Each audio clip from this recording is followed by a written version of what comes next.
Bienvenidas y bienvenidos. Hola, ¿qué tal? Hoy vamos a revisar en detalle varios documentos oficiales chilenos. Sí, todos publicados el 20 de septiembre de 2025. Salieron en el diario oficial. Exacto. Tenemos, decretos, resoluciones, como una foto del momento gubernamental, ¿no? Ajá. Pero la pieza central, digamos, la más importante y voluminosa, es un decreto supremo. El número 28, del Ministerio del Medio Ambiente. Ese mismo. Aprueba la actualización de la contribución determinada a nivel nacional de Chile 2025, la NDC. La famosa NDC, sí. Y nuestra idea hoy es desglosar estos nuevos compromisos climáticos de Chile, los que van bajo el Acuerdo de París. Entender de dónde vienen, qué significan. Y de paso, ver qué otras cosas, otros movimientos administrativos salieron ese día. Es como una radiografía, ¿no? De las prioridades a través de lo que se publica oficialmente. Justo. Así que entremos en materia con la NDC. A ver, ¿por qué actualizarla justo ahora? Bueno, hay que recordar el Acuerdo de París. Claro, el ciclo de 5 años. Exacto. Pide a los países presentar compromisos cada vez más ambiciosos cada 5 años. Chile ya lo hizo en 2015, luego en 2020. Y esta es la que sigue, la de 2025. Es el siguiente escalón. Y además, es la primera que se hace con una ley nueva, ¿no? Así es.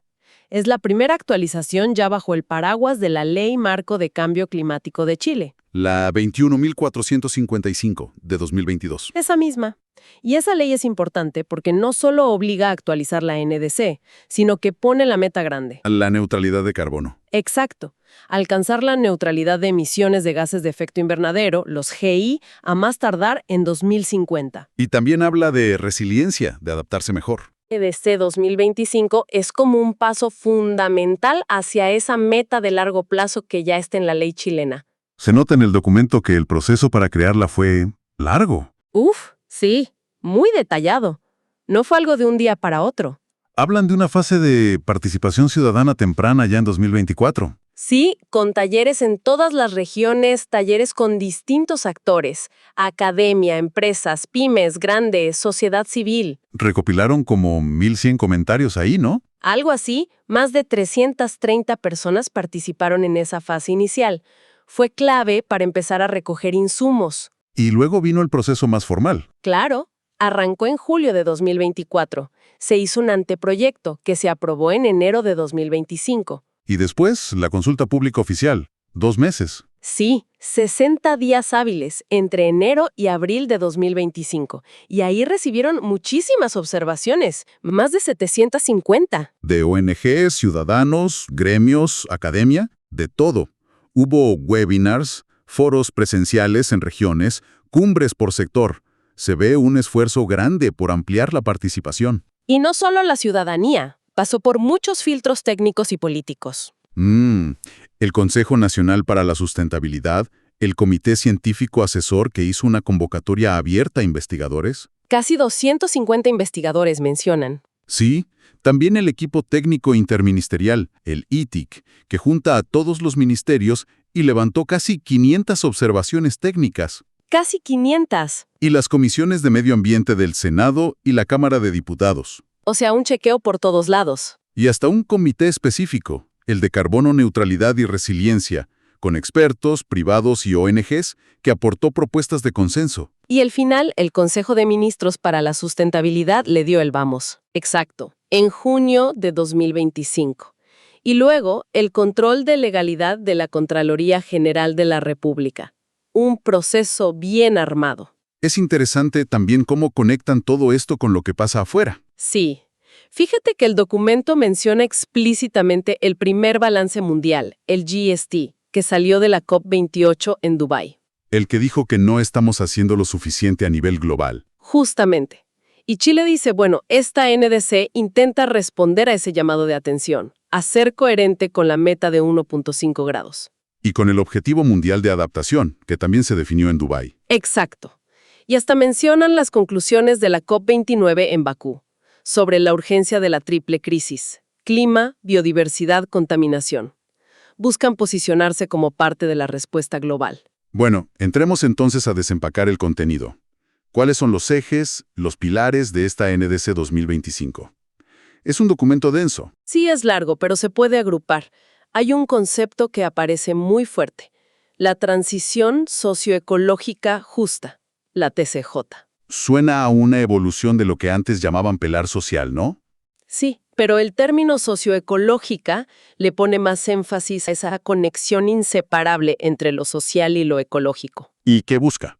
Un modelo de desarrollo que sea sostenible, claro, pero también inclusivo y resiliente, muy alineado con la Ley Marco y con el Acuerdo de Escazú. El de acceso a información, participación, justicia ambiental. Ese mismo. Pone el foco en la equidad, en cómo se reparten las cargas y los beneficios de actuar contra el cambio climático. Protegiendo a grupos vulnerables, mencionan varios. Sí, mujeres, niños, niñas, adolescentes, personas mayores, migrantes, pueblos indígenas, personas con discapacidad. También habla mucho de reconversión laboral. Con enfoque en trabajo decente, citan a la OIT. Exacto. E identifica 5 territorios en transición que necesitan un acompañamiento especial. Y reconoce el valor de los conocimientos tradicionales, ¿no?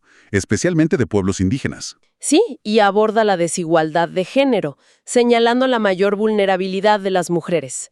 Es un enfoque bien integral de la justicia en esta transición. Y se traduce en compromisos concretos, sin listar todo, algunos destacables. Quizás el más grande es implementar una estrategia nacional específica para esta TSJ entre 2025 y 2035. 10 años de estrategia. Sí, y también fijan plazos para cosas importantes, como tener una metodología para medir cómo afecta el cambio climático al empleo para 2028. Y para evaluar las políticas climáticas no solo en lo ambiental. Claro, que midan costos y beneficios económicos, sociales, ambientales, incluyendo salud, empleo, equidad de género, pobreza, y con datos desagregados por grupos vulnerables. Esa metodología tiene que estar lista en 2027 para poder usarla en 2029. Exacto. Y otro punto importante es el compromiso de buscar metodologías para rescatar buenas prácticas de comunidades locales y pueblos indígenas. Y un catastro de capacidades y experiencias en temas de adaptación climática de los pueblos indígenas para 2030. Sí, es un intento serio de poner la equidad y la dimensión social en el centro. Ok, vayamos al corazón de la reducción de emisiones, mitigación de GI. Meta final, neutralidad en 2050. ¿Cuál es la foto actual y qué propone la NDC? Bueno, los datos más frescos son de 2022 y muestran que las emisiones totales de Chile, sin contar bosques y uso de suelo, han crecido un 135% desde 1990. Es harto. Sí, aunque Chile es chico en el total global, 0,1%, sus emisiones por persona están sobre el promedio mundial. ¿Y qué sector emite más? Energía sigue siendo el principal, con un 77%. Pero ojo, un dato nuevo y clave. En 2022, el sector transporte superó por primera vez a la generación eléctrica como la fuente individual más grande de emisiones. Ah, mira, eso sí que es un cambio importante. Sí, pone el foco directo en la necesidad de actuar fuerte en transporte. ¿Y las metas numéricas? ¿Se mantienen las de la NDC anterior o hay cambios? Se mantienen las metas clave que ya estaban. Alcanzar el pic de emisiones en 2025. O sea, ya, este año. Teóricamente sí, y no superar las 95 millones de toneladas de CO2 equivalente en 2030. También se mantiene el presupuesto de carbono para la década 2020-2030, de máximo 1.100 millones de toneladas. ¿Y lo nuevo? Lo nuevo, y es significativo, es que ponen metas intermedias más allá de 2030.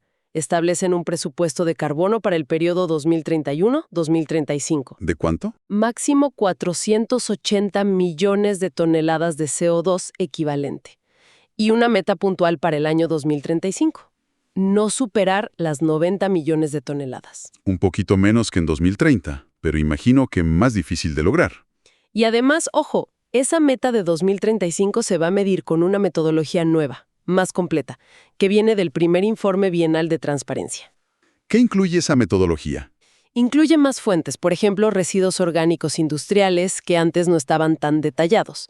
En la práctica, hace que la meta de 90 para 2035 sea más exigente que las 95 de 2030. Entiendo.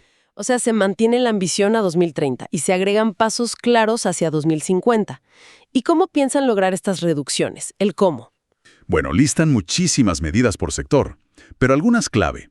Para el sector transporte, ahora el principal emisor, la meta es que alcance su peak recién en 2030. O sea, ¿todavía le queda por subir un poco antes de bajar? Como actualizar la hoja de ruta de combustibles sostenibles para aviación, la estrategia de movilidad sostenible y pensar en combustibles renovables para carga terrestre, marítima y ferroviaria. Mencionan los buses eléctricos de Santiago, ¿no? Sí, como un ejemplo de avance. Otra clave es seguir empujando las energías renovables. La meta es que al menos el 80% de la generación eléctrica venga de fuentes renovables para 2030. ¿Y cómo va eso? A mayo de 2025 decían que la capacidad instalada era 48,4% renovable no convencional y en 2024 el 40% de la generación fue renovable no convencional. Así que es un salto grande el que se necesita. ¿Se reafirma el cierre de las termoeléctricas a carbón para 2040? Sí, y se menciona el impulso al hidrógeno verde, claro. Y otro punto importante es mejorar la eficiencia energética. Reducir la intensidad energética. Sí, un 20% para 2035, comparado con 2019. Consumir menos energía por cada punto del PIB. Hay un foco especial también en los forzantes climáticos de vida corta. Carbono negro, metano, HFCs. ¿Por qué? Porque tienen un doble impacto muy potente. Reducirlos ayuda a frenar el calentamiento rápido, porque duran menos en la atmósfera, pero calientan mucho. ¿Y el beneficio extra? El cobeneficio directo en salud pública y calidad del aire. Por eso, hay metas específicas para bajar el carbono negro, que está ligado al material particulado fino, el MP2.5. ¿Cuánto? Al menos 25% para 2030 y 30% para 2035, respecto a 2016. Y una meta de concentración de MP2.5. ¿Y el metano? Revertir la tendencia al alza para 2025, o sea, ya, y reducir las emisiones un 10% para 2035 respecto al peak que esperan sea en 2025. Viene mucho de residuos y agricultura. ¿Y los HFCs de refrigeración? Acelerar su eliminación en línea con la enmienda de Kigali, con pilotos de compras públicas, regulaciones para supermercados, incentivos para cambiarlos en transporte y aire acondicionado doméstico. Conectado con eso está la economía circular, ¿no? Especialmente por los residuos orgánicos y el metano. Exactamente. La idea es fortalecer lo que ya hay, como la ley REP, de responsabilidad del productor, y la de plásticos de un solo uso. Pero ir más allá. Sí, impulsar la valorización de residuos orgánicos municipales. Quieren una ley para eso en 2027, y que la mitad de las regiones tengan planes estratégicos para 2028. También mencionan la pérdida de alimentos. Una estrategia nacional para prevenir y reducir pérdidas y desperdicios de alimentos para 2026. Y mejorar mucho la gestión de residuos de construcción y demolición. Fomentar la valorización, el reciclaje en ese sector. Y con metas para licitaciones públicas y para el volumen total de residuos de construcción que se valoriza. Y para cerrar, mitigación. Los instrumentos de precio al carbono, el impuesto verde y el precio social del carbono. Quieren fortalecerlos. La meta 2035 es revisar técnicamente el precio social del carbono, que se usa para evaluar proyectos públicos. Y el impuesto verde. Aumentarlo gradualmente, sobre todo en el sector eléctrico, hasta que se parezca al precio social del carbono, y hacerlo parte del costo marginal. Y rediseñar impuestos a combustibles. Para que internalicen las externalidades, los daños ambientales, pero recalcan que tiene que ser gradual y con transición justa. Bien. Pasemos al otro gran pilar, adaptación. Chile es súper vulnerable. Sí. El documento lo detalla bien. 2023, el año más cálido, 17 años de sequía. La mega sequía. Proyectan más calor, menos lluvia, menos nieve, más estrés hídrico. Chile está entre los 20 países con mayor estrés hídrico. Y los impactos ya se ven. Incendios, inundaciones, problemas respiratorios, olas de calor que afectan la salud física y mental. ¿Cuál es el foco en adaptación? Reducir esa vulnerabilidad, aumentar la resiliencia, con un énfasis muy fuerte en seguridad hídrica. que es un tema crítico para Chile. Y las soluciones basadas en la naturaleza, las SBN. Exacto. Usar los ecosistemas como aliados para adaptarse. Bosques, humedales, etc. ¿Y qué compromisos concretos hay? Son muchísimos, pero agrupados. Por ejemplo, mejorar la información. Tener un inventario nacional de impactos y costos de no hacer nada para 2028. Fortalecer la planificación. Implementar el Plan Nacional de Adaptación, los 12 planes sectoriales. Tener índices de resiliencia para 2030. Fortalecer monitoreo y alerta temprana. Y en seguridad hídrica, que es clave. Metas ambiciosas ahí. Elaborar planes estratégicos de recursos hídricos para las cuencas que cubren al 70% de la población para 2030. Reducir el agua que se pierde en las redes. Sí, el agua no facturada, a menos del 30% para 2030. Fiscalizar los sistemas sanitarios rurales. ¿Y en otros sectores como salud o infraestructura? En salud, preparar mejor al sistema.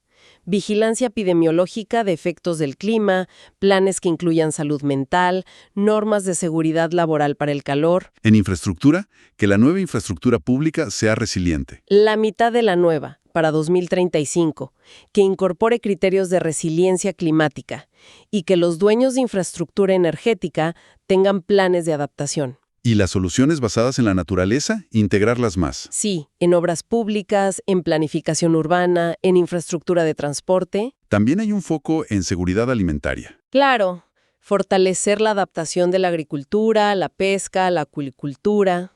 Promover sistemas alimentarios más sostenibles y resilientes, trazabilidad pesquera, promover consumo de productos del mar, mejorar acceso a alimentos saludables.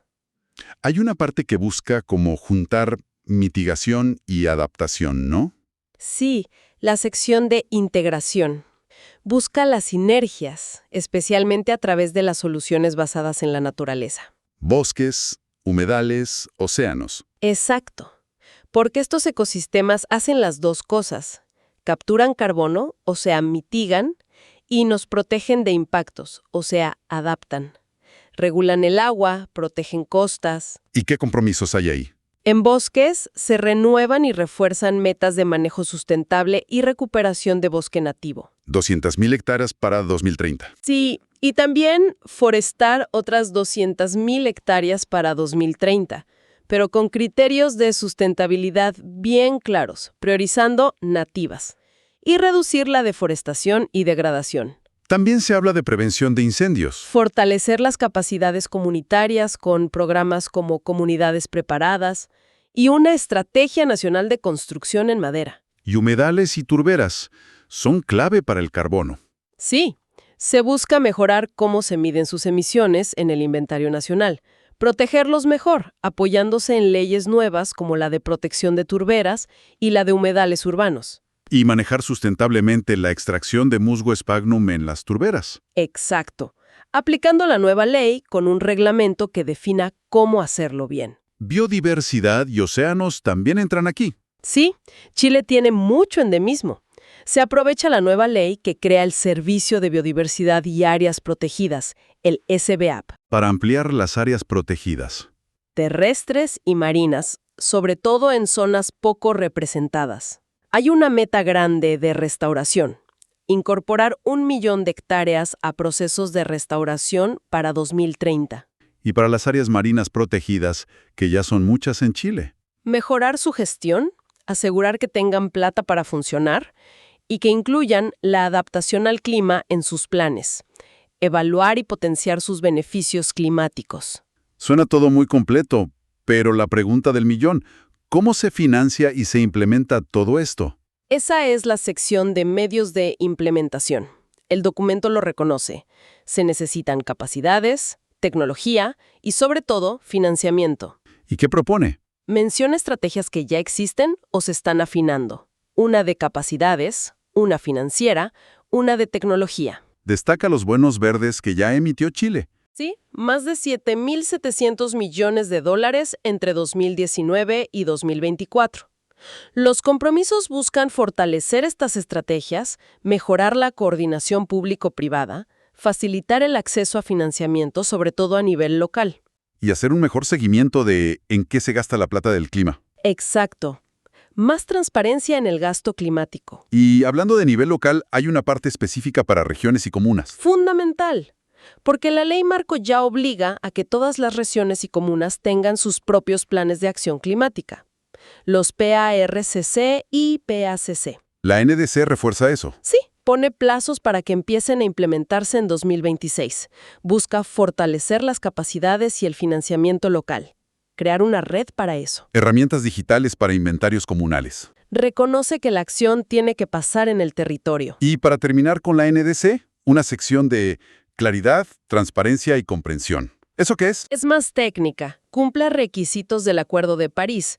Básicamente, da los detalles de las metas de mitigación, cómo se miden, qué cubren, los plazos. Y confirma que Chile quiere usar los mecanismos del artículo 6. Sí, los de cooperación, como mercados de carbono. Pero pone reglas. Se hará una lista de qué proyectos pueden generar créditos transferibles, asegurando que sean adicionales a la NDC y que no haya doble contabilidad. Ok, clarísimo el desglose de la NDC. Pero, como dijimos al principio, ese día el diario oficial trajo más cosas. Sí, siempre es bueno mirar el contexto completo. Demos un vistazo rápido a otros avisos de ese 20 de septiembre de 2025. Vale. Por ejemplo, había un par de resoluciones del Ministerio de Vivienda, del MIMBU, ¿Sobre qué? declarando desiertos concursos para un jefe de departamento en el Serviu de Magallanes. Algo bien administrativo, del día a día. Muestra que no siempre los procesos de recursos humanos funcionan a la primera. Exacto. Y del Ministerio de Hacienda salió una resolución importante, ¿Cuál? fijando las tasas de interés de referencia para un nuevo subsidio a créditos hipotecarios. Para implementar una ley nueva de vivienda. Sí, la Ley 21748 daba tasas específicas para bancos, mutuos, cooperativas, mostrando cómo se baja una ley a la práctica. ¿Algo más? Del Ministerio de Transportes y Telecomunicaciones, un par de cosas.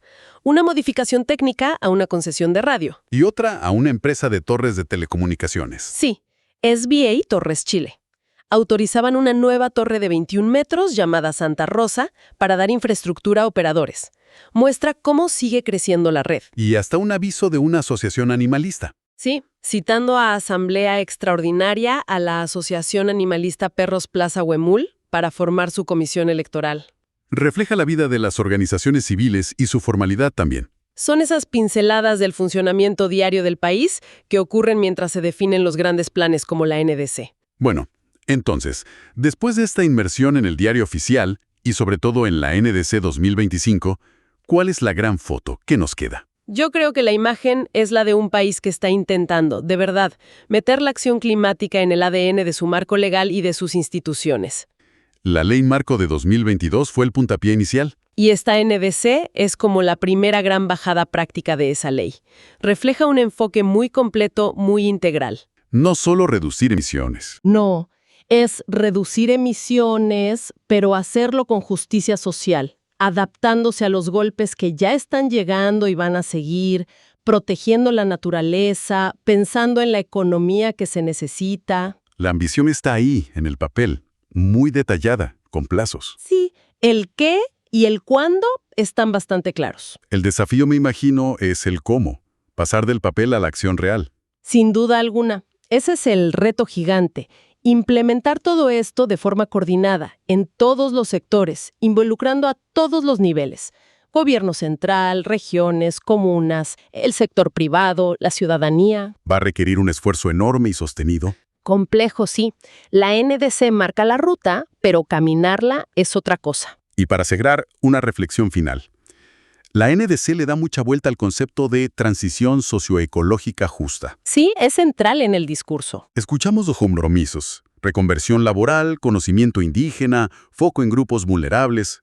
Pero si pensamos en la práctica, en el terreno, en las distintas realidades de Chile, ¿cuál podría ser el mayor obstáculo, o quizás la mayor tensión, para que esa transición sea de verdad justa? Que no se quede solo en un buen titular, en una buena intención escrita en el plan. Es una excelente pregunta para seguir pensando. ¿Cómo se aterriza esa justicia en lo concreto en cada lugar?